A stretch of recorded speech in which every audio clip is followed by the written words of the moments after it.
Stay on him today. Keep working. That's it, Bernie. Nice move. Keep landing those shots. Good work. This isn't just another bout. It feels like watching two giants from different worlds collide. Terence, Bud, Crawford enters with that calm swagger, almost saying, I've figured out every challenge they put in front of me. Who's ready to test me now?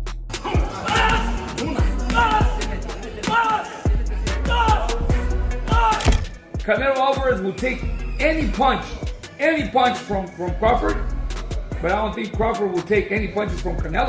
And then there's Canelo, calm, collected, like a man who's already faced every style imaginable and still has energy to relax afterward.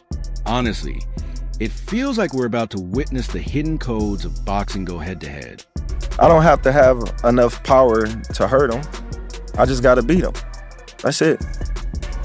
If he slip up, then, he will get. Crawford carries that calm but dangerous vibe, like a storm waiting to break.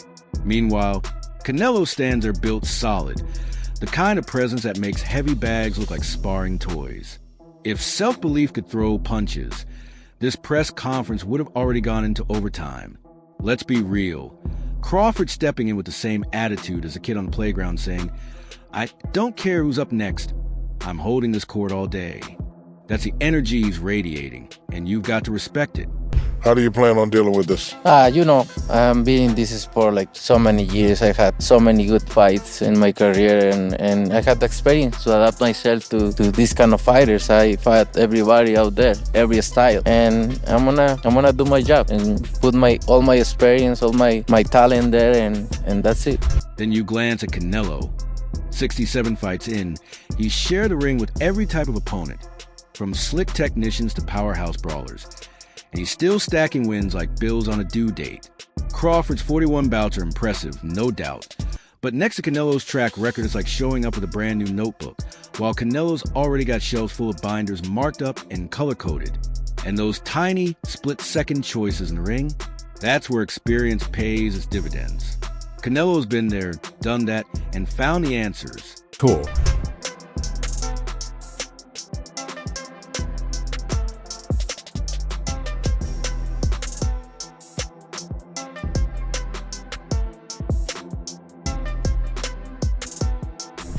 So while Crawford's confidence shines like a spotlight, Canelo's standing there cool, almost flipping the switch himself like, easy there, young man.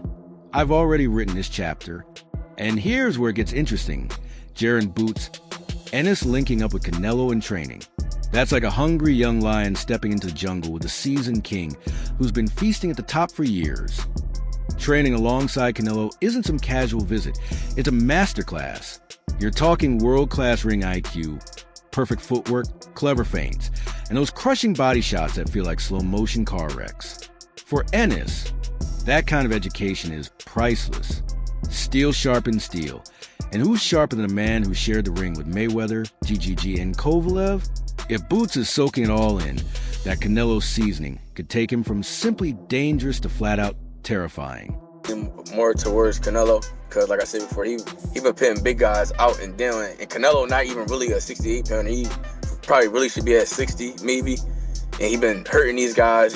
I don't know, it's gonna be a great fight, Let's be straight. Canelo's resume looks like it belongs in the Hall of Fame. He squared off with every style you can imagine, absorbed shots from powerhouses like Gennady Golovkin, and still left the ring looking polished, like he just walked out a photo shoot.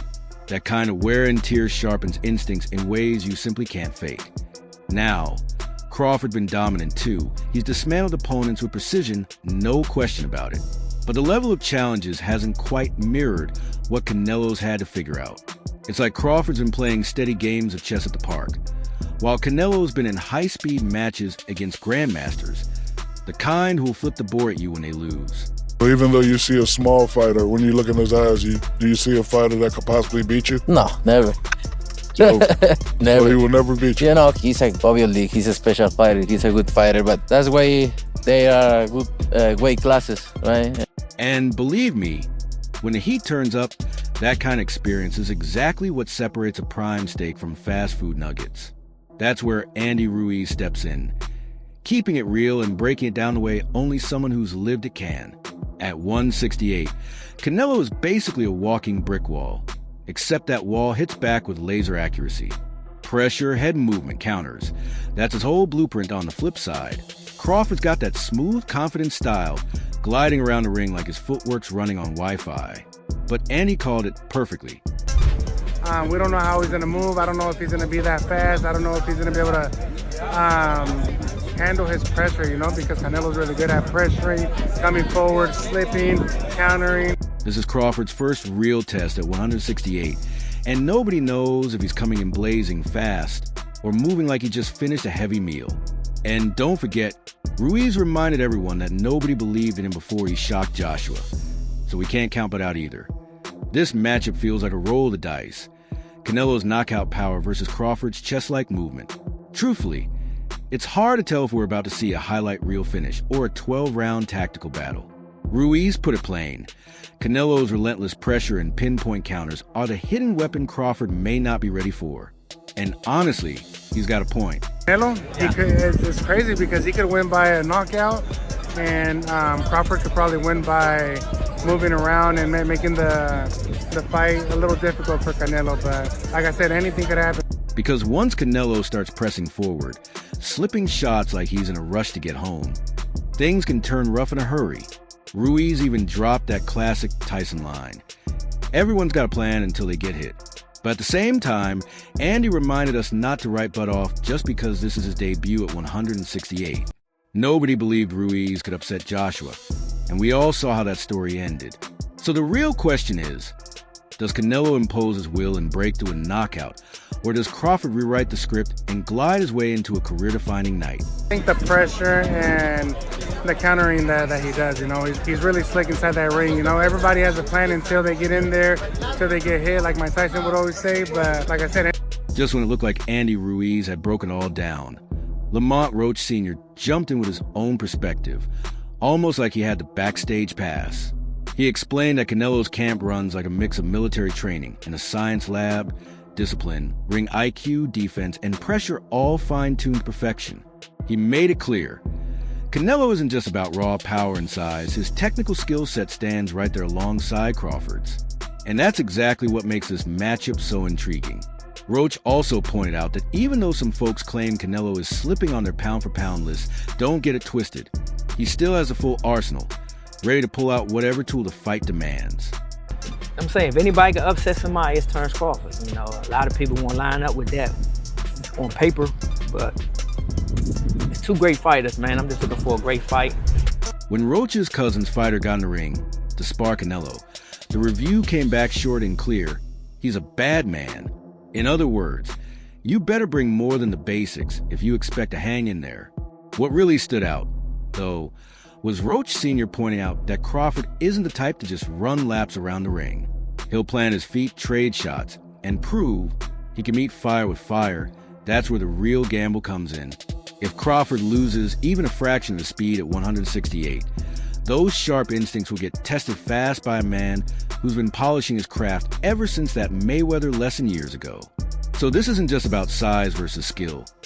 It's about who can adjust quicker when their first game plan gets torn to pieces. Canelo does everything well, pretty much. He got great defense. He can catch punches. He can slip punches. He has ring IQ, set up shots.